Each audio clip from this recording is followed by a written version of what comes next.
Hello there, you're watching the press preview, a first look at what is on the front pages. Time then to see what is making the headlines with the Observer's chief leader writer, Sonia Sodha, and the chief executive of Conservative Home, Mark Wallace. Great to see both of you. So let's crack on with the front pages, shall we? Starting with The Guardian. It leads with Boris Johnson's assertions that his successor will certainly act to help households over the cost of living crisis. The Eye reporting on frontrunner Liz Truss softening her position on giving households money directly to help them weather out the crisis. The Metro quotes the consumer champion Martin Lewis describing what he calls a zombie government, which he believes isn't doing enough to tackle the problem. But the Daily Express thinks Liz Truss will, their headline, In Liz We Trust. The Daily Telegraph warns the government's income tax freeze will amount to a stealth tax on pay rises in light of rising inflation. According to the Financial Times, Liz Truss is poised to be at odds with the Bank of England after suggesting that ministers in her would-be cabinet could be given the power to overrule city regulators if they think the progress of Brexit is being held back.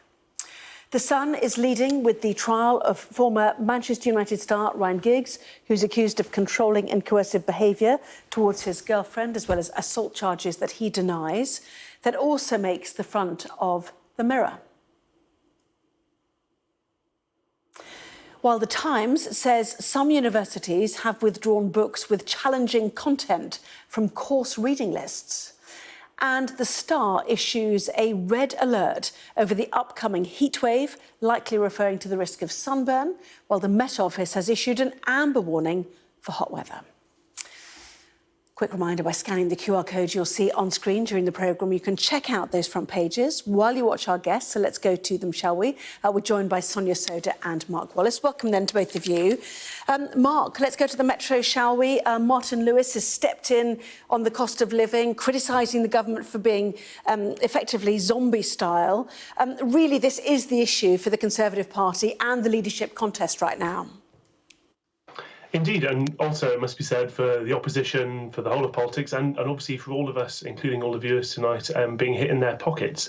Anybody but anybody in politics can tell you the one person whose endorsement a politician really wants and the one person whose criticism they absolutely fear in Britain today is Martin Lewis, frankly, because firstly, he has a vast audience. Secondly, people trust him because he's built up that strong reputation with his expertise, with giving people his advice.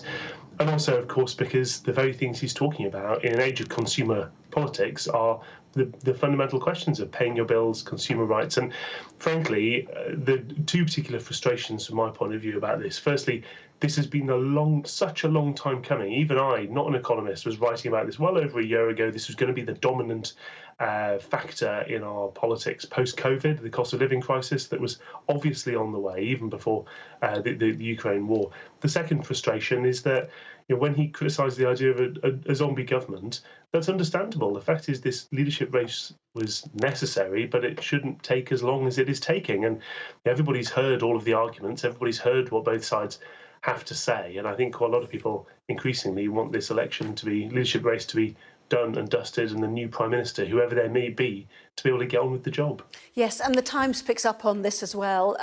Just reading that first paragraph, Liz Truss has been urged to ditch outrageous claims that tax cuts will deal with energy price rises after she continued to hold out against immediate help with bills yesterday. This is Martin Lewis once again saying that the front-runner to become Prime Minister must set out detailed plans this month and offer to help draw them up for her. So will she hold firm? Do you think even Boris Johnson suggesting whoever takes charge will have to dig in and help out further, Sonia? Well, I think she's going to have to give in at some point. The question is just when, and it's totally unsustainable, actually. We're seeing her still go out, still trot out the same old lines that tax cuts are going to help, although, as Martin Lewis and many, many other experts and economists have pointed out, these tax cuts do not help those most in need, because pensioners, low-paid parents, they don't earn enough to pay the sorts of taxes that she's talking about cutting. And even those families who do earn enough to pay tax, the amount they're saving will not come close to how much they're forecast to lose out. It now looks like the average energy bill will be £4,200 a year by January, and that's going to last into March. I mean, this is really going to be existential for a lot of families. Huge energy bills that we wouldn't have even really been able to have conceived of 2 years ago.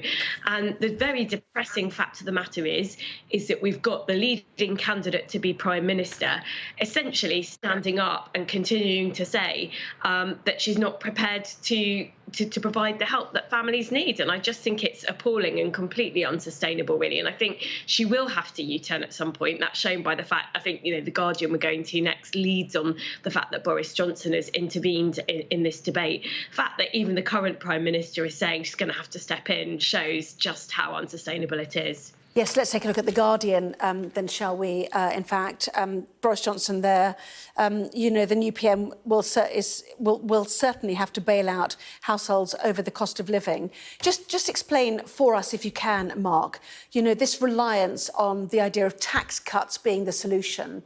In some senses, it feels like the pandemic called for big government, and really Liz Truss sees it as her role to take the Conservative Party back to their roots of small government and allowing people to have more money in their pockets, as she puts it.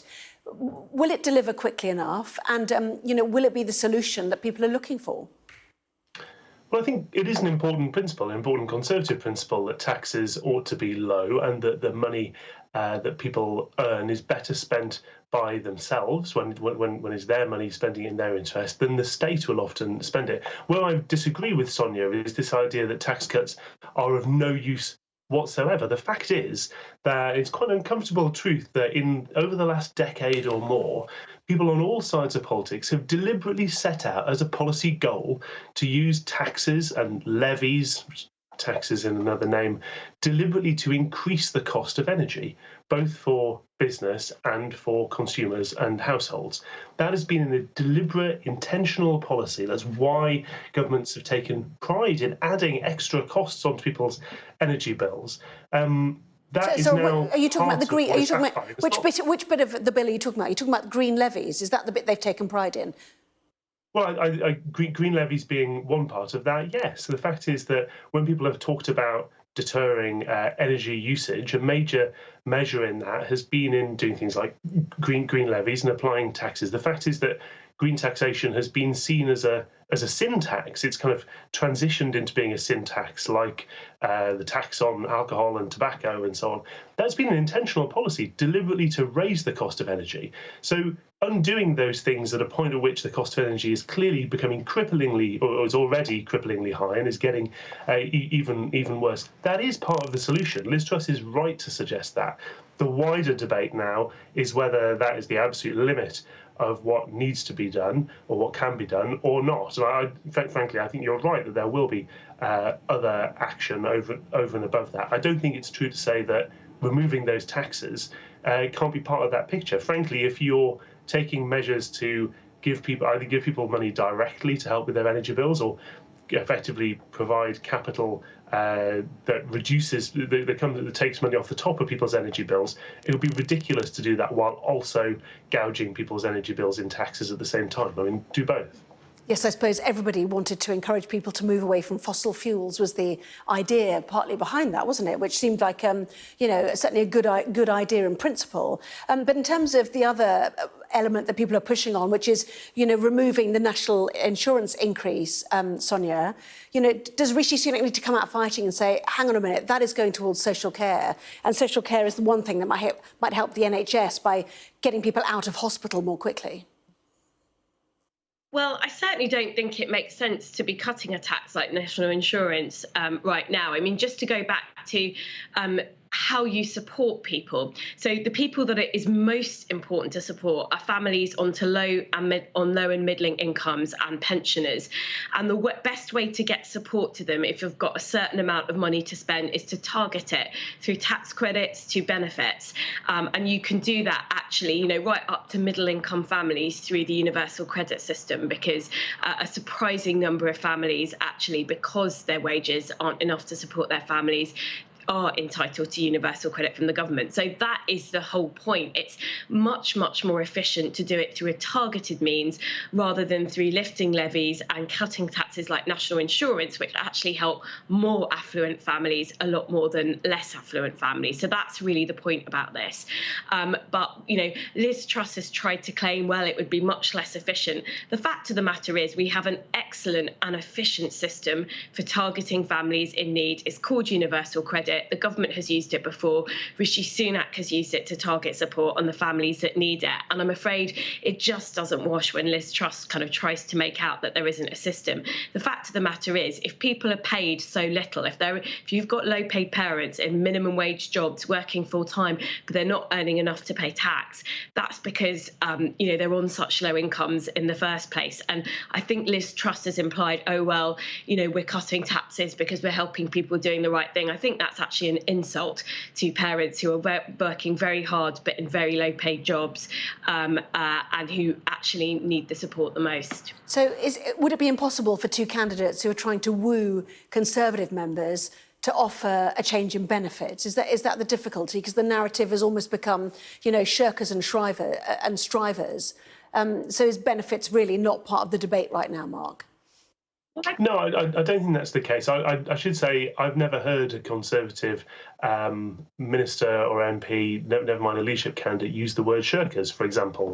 That's a word also often used to caricature their views, rather than one I've ever heard them say themselves. I think frankly, as I said before, Sonia's right that there is clearly going to be extra direct assistance, given the question, as Sonia put it, is when that change is going to happen. On things like national insurance and income tax, there are some changes you could also make. The IFS, the Institute of Fiscal Studies, in the Telegraph, in tomorrow's Telegraph, makes the point that actually, with inflation roaring as it is, raising thresholds on various different tax bands is an important way to help people. One of the reasons that the people on the very lowest incomes, of course, wouldn't benefit from a cut in the rate of income tax is that, quite rightly, from the coalition years onwards, the threshold to start paying income tax was raised. If people's wages rise and those thresholds stay the same, then you have what's called fiscal drag, and effectively people are dragged into either into paying tax or into higher bands of tax. In particular, at the bottom end of that pile, you should ensure that you're protecting against that. Remember, of course, the Exchequer and the taxman do well out of inflation in various other ways. When you see the price of your fuel rising rapidly, that means fuel duty and the VAT you pay on it as well are also going up. So they have some other sources of extra money coming in. Okay, well, I mean, in some senses, it's a fascinating debate, which is being prompted by the Conservative leadership campaign, isn't it? And there's the eye as well, just quickly. Truss softens on handouts for cost of living. I am not going to say what will be in a budget later this year. That is seen as her wobble room, effectively. So we'll see what that. And former Chancellor Rishi Sunak also pledging to expand cash handouts by a few £100s. That was the news of today. But we move on after the break to this story. The FBI raiding Donald Trump's Florida home. Could he be brought down by something other than January the 6th? Talking about that in just a moment.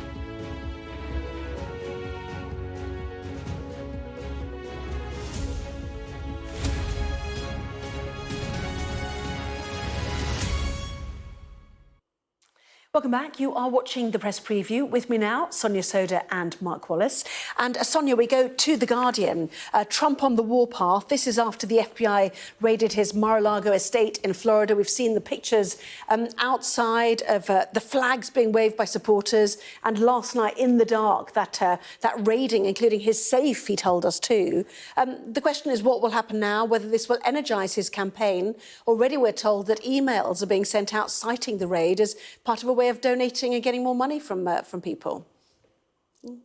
Yes, it's just extraordinary, isn't it? And with the polarised state of politics, the way that it is in the US, I think the danger is actually that Trump does try and use this to his advantage, as you've just said. It pertains to the fact that he stands accused of taking classified presidential records from him when he left the White House as president, from the White House to his private residence in Mar-a-Lago. There's a piece of US legislation that says that all presidents must hand that material over at the end of their presidential term, and Trump stands accused of not doing it, which is obviously a national security risk. But I think the fact that we're even in a position where a president stands accused of doing that, and you've got the FBI sort of searching his private residence, I mean, it just goes to show where US politics stands, really, and kind of how low, I suppose, Trump has sunk. But I think the risk is that it does add to an already febrile atmosphere around Trump. The potential for him to rerun in 2024. Mark, I'm sure you want to come in on that. We've only got 1 minute left. I want to move on to what do you describe when someone doesn't like the word retirement? Impending retirement, countdown to retirement is how The Guardian has put it. How's the Financial Times doing? Yes, Grand Slam legend Williams to retire, they say. She described it as evolving away from tennis, didn't she? Yes, I don't think there's a problem with calling this retirement. It's okay, isn't it? I kind of think it's better to be frank and upfront rather than euphemistic. They haven't passed on to the other side, just kind of ending one career and moving to another. And what a career! That should be the focus of this. From the last century all the way through to 2022, we're still chasing that record of Margaret Court's, of course, and there's still time it might happen.